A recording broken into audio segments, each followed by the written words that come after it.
सत साहिब, भाइयों और बहनों, आज हम एक ऐसे रहस्य की यात्रा पर निकलने वाले हैं जो जीवन की हर सांस के पीछे छिपा हुआ है। वो रहस्य जो हमारे हर सुख दुख, हर प्रेम घृणा, हर शांति अशांति का मूल कारण है।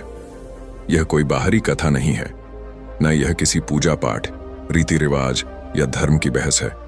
यह विषय आपके भीतर के संसार का है, वो संसार जिसे आपने शायद अभी तक गहराई से नहीं देखा।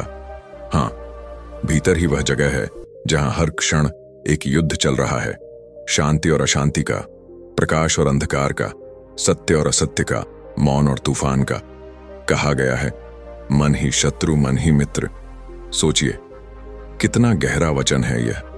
मन ही हमें जंजीरों में बांध देता है और मन ही हमें पंख लगाकर मुक्त आकाश में उड़ना सिखाता है। मन ही हमें रुलाता है और वही मन जब शुद्ध हो जाए तो वही हमें परम आनंद का अनुभव कराता है। हमारे जीवन की सारी दिशाएं, हमारा सुख दुख, प्रेम, भय, उम्मीद, सब इसी मन से जन्म लेते हैं। आज हम बात करेंगे उन 5 अदृश्य शत्रुओं की जो हर मनुष्य के भीतर बसे हुए हैं, और उन 5 दिव्य रक्षकों की जो हर पल हमें संभालने के लिए तैयार खड़े हैं। ये कोई कल्पना नहीं, ये हमारे हर दिन, हर विचार, हर सांस का सत्य है। और जब तक हम इस युद्ध को नहीं समझते, तब तक जीवन की शांति केवल एक सपना बनी रहती है। सोचिए, क्यों इंसान लगातार भागता रहता है, सफलता के पीछे, नाम के पीछे, सुख के पीछे, फिर भी भीतर खालीपन क्यों महसूस करता है? क्यों कोई राजमहल में बैठकर भी बेचैन है और कोई साधारण व्यक्ति मिट्टी के आंगन में भी मुस्कुराता है? उत्तर केवल एक है, भीतर का युद्ध। बाहर के युद्ध में तलवारें चलती हैं, पर भीतर के युद्ध में विचार टकराते हैं। यह युद्ध सबसे कठिन है क्योंकि इसमें कोई सामने वाला शत्रु नहीं होता। यह शत्रु हमारे अपने भीतर छिपा होता है, अदृश्य पर अत्यंत शक्तिशाली। अगर हम इस भीतर के युद्ध को जीत लें तो बाहर की कोई भी परिस्थिति हमें हिला नहीं सकती। लेकिन अगर हम भीतर हार गए तो बाहर की हर जीत खोखली हो जाती है। यह जीवन का सबसे बड़ा सत्य है और यही वह स्थान है जहां से असली आत्मयात्रा शुरू होती है। भीतर झांकिए, आपको दिखाई देंगे 5 अदृश्य शत्रु जो आपकी ऊर्जा को धीरे धीरे खा रहे हैं, और 5 रक्षक जो आपके भीतर के मंदिर के द्वार पर खड़े हैं, बस आपके जागने का इंतजार कर रहे हैं। जब मन बेचैन होता है तो बाहरी शांति भी व्यर्थ लगती है, और जब मन शांत होता है तो बाहर का तूफान भी आपको नहीं हिला पाता। यही कारण है कि ज्ञानी व्यक्ति हमेशा कहते हैं, विजय बाहर नहीं, भीतर होती है। मन को जीत लेना दुनिया को जीत लेने से भी कठिन है, पर जो इसे जीत लेता है वह सच्चा विजेता बन जाता है। यह युद्ध निरंतर चलता रहता है। हर सुबह जब आप आंखें खोलते हैं तो शत्रु और रक्षक दोनों सक्रिय हो जाते हैं। कभी शत्रु आपको क्रोध दिलाते हैं, कभी रक्षक आपको क्षमा की याद दिलाते हैं। कभी शत्रु लालच फुसफुसाते हैं, कभी रक्षक संतोष की मधुर आवाज सुनाते हैं। कभी अहंकार कहता है मैं बड़ा हूं, तो नम्रता कहती है सब में वही एक है। यही भीतर का नाटक है और इसे समझना ही सच्चा जागरण है। अब प्रश्न केवल एक है, हम किसका साथ देंगे? शत्रुओं का जो हमें तोड़ते हैं, या रक्षकों का जो हमें जोड़ते हैं? हर पल एक चुनाव है, अंधेरे का या प्रकाश का। और याद रखिए, हर प्रकाश की शुरुआत सिर्फ एक जागरण से होती है। आइए अपने भीतर झांके, अपने मन के मंदिर को सजाएं, क्रोध को छोड़कर क्षमा को बुलाएं, लोभ को छोड़कर संतोष को थामें, मोह को छोड़कर वैराग्य को अपनाएं, अहंकार को छोड़कर नम्रता में झुक जाएं और अपनी सारी शक्ति को संयम में केंद्रित करें। यही सच्ची तपस्या है, यही भीतर का यज्ञ है, और यही वह पथ है जो हमें भीतर के सत्य तक ले जाता है। याद रखिए, मन के जीते जीत है, मन के हारे हार। आपका मंदिर बाहर नहीं, आपके भीतर है। आपका दुश्मन बाहर नहीं, आपके विचारों में है, और आपका रक्षक भी वहीं छिपा है, आपकी ही चेतना के द्वार पर। बस जाग जाइए, भीतर पहचानिए और देखिए कैसे आपका हर क्षण, हर सांस प्रकाश बन जाती है। सत साहिब, यही है सच्चा जागरण, यही है भीतर की विजय, और यही है जीवन का परम रहस्य। पहला शत्रु, काम, वासना। भाइयों और बहनों, मनुष्य के भीतर पहला और सबसे सूक्ष्म शत्रु है काम, अर्थात वासना। यह शत्रु सबसे पहले हमारी दृष्टि को अंधा कर देता है। जिस पर इसका प्रभाव पड़ता है उसका विवेक बुझ जाता है, वह सही और गलत का भेद भूल जाता है और उसकी चेतना जो पहले निर्मल थी धीरे धीरे मोह के जाल में उलझ जाती है। कितने ही ज्ञानी, बलवान और धनवान व्यक्ति इस एक विकार के कारण अपने मार्ग से भटक गए। वासना धीरे धीरे भीतर से पकड़ लेती है। जैसे कोई रेशमी डोरी दिखती तो सुंदर है, पर अंत में गला घोंट देती है। यह शत्रु मनुष्य के विचारों की दिशा बदल देता है। जहां पहले भक्ति, करुणा और निर्मलता थी, वहां अब आकर्षण और आसक्ति घर कर लेते हैं। वासना केवल शरीर की नहीं होती, कभी यह शक्ति की वासना होती है, कभी प्रसिद्धि की, कभी दूसरों पर नियंत्रण की। यही मनुष्य को भीतर से दुर्बल बनाती है। परंतु जहां अंधकार है वहीं प्रकाश भी जन्म लेता है। पहला रक्षक, संयम, ब्रह्मचर्य। संयम का अर्थ केवल दबाना नहीं है।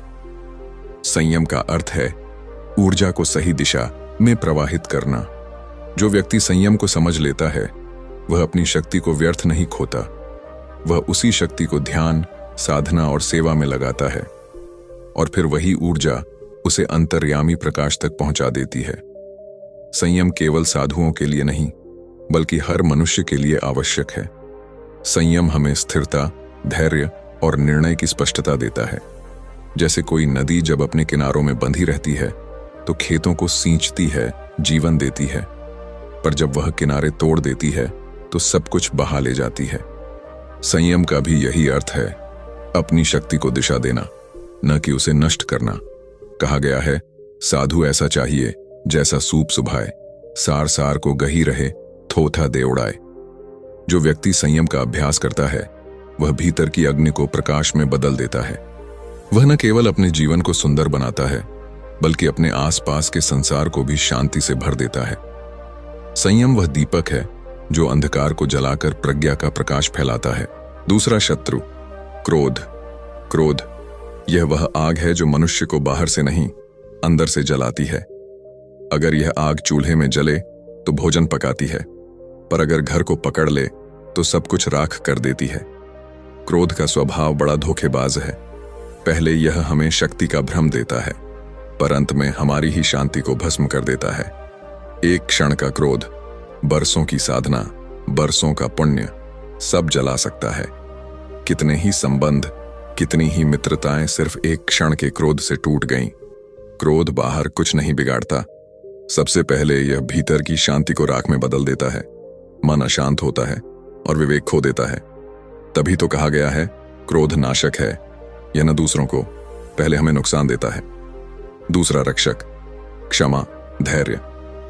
क्रोध का एक ही उपाय है, क्षमा। क्षमा लड़ती नहीं, बस ठंडक दे देती है। जैसे दीपक अंधेरे से नहीं लड़ता, बस अपने आप को जलाकर प्रकाश फैला देता है। क्षमा भी ऐसा ही दीपक है जो क्रोध के अंधकार को बिना शोर किए मिटा देता है। धैर्य और क्षमा ये दो पंख हैं जिनसे मनुष्य का जीवन ऊंचा उड़ता है। जो क्षमा करता है वह अपने भीतर का भार उतार देता है। वह न केवल दूसरों को मुक्त करता है बल्कि स्वयं को भी मुक्त कर देता है। कबीर साहिब ने कहा, ऐसी वाणी बोलिए मन का आपा खोई, औरन को शीतल करे, आप हो शीतल होई। जहां क्षमा है वहां शांति है, जहां शांति है वहीं सच्ची शक्ति है। क्रोध से जीता हुआ मन दुखी रहता है, पर क्षमा से जीता हुआ मन भगवान के निकट होता है। तीसरा शत्रु, लोभ। लोभ यह वह कुआं है जिसका कोई तल नहीं, चाहे कितना भी भर दो यह खाली ही लगता है। लोभी मनुष्य कभी संतुष्ट नहीं होता, वह हर समय थोड़ा और की पुकार में जीता है। वह सोचता है कि धन, वस्त्र, मान या प्रतिष्ठा बढ़ाने से सुख मिलेगा, पर जितना बढ़ता है उतनी ही असंतोष की भूख बढ़ जाती है। लोभ हमारे भीतर के आनंद को छीन लेता है।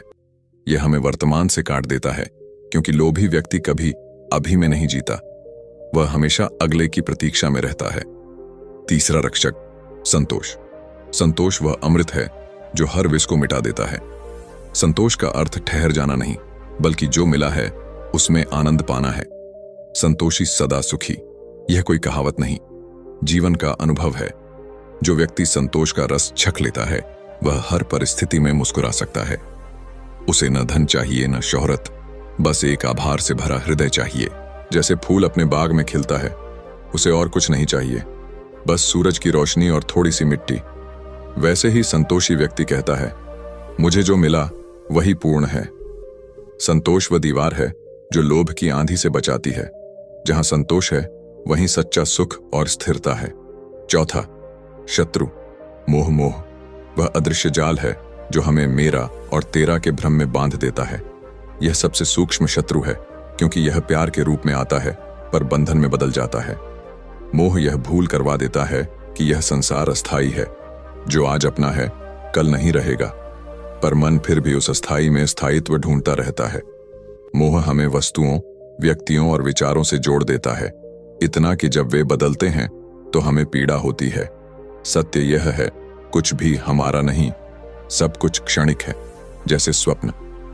चौथा, रक्षक। विवेक मोह से बचाने वाला रक्षक है। विवेक हमें सिखाता है कि क्या शाश्वत है और क्या अस्थाई। जब विवेक जागता है तब व्यक्ति संसार में रहते हुए भी आसक्त नहीं होता। वह प्रेम करता है पर आसक्ति नहीं रखता। वह कर्तव्य निभाता है पर अहंकार नहीं पालता। विवेक वह ज्योति है जो अंधकार को बिना लड़े मिटा देती है। वह बताती है सब कुछ बदलता है, पर भीतर का आत्म प्रकाश सदा एक समान रहता है। पांचवा शत्रु, अहंकार। यह पांचों में सबसे खतरनाक शत्रु है, क्योंकि यह भीतर ही भीतर बढ़ता है और हमें एहसास भी नहीं होने देता कि यह हमारे अंदर बैठ चुका है। अहंकार दीवार है जो हमें सत्य से, प्रेम से और दूसरों से अलग कर देती है। यह दीवार जितनी ऊंची होती है, मनुष्य उतना ही अकेला होता चला जाता है। अहंकार हमें यह विश्वास दिलाता है कि मैं ही सही हूं, और यहीं से मनुष्य का पतन शुरू होता है।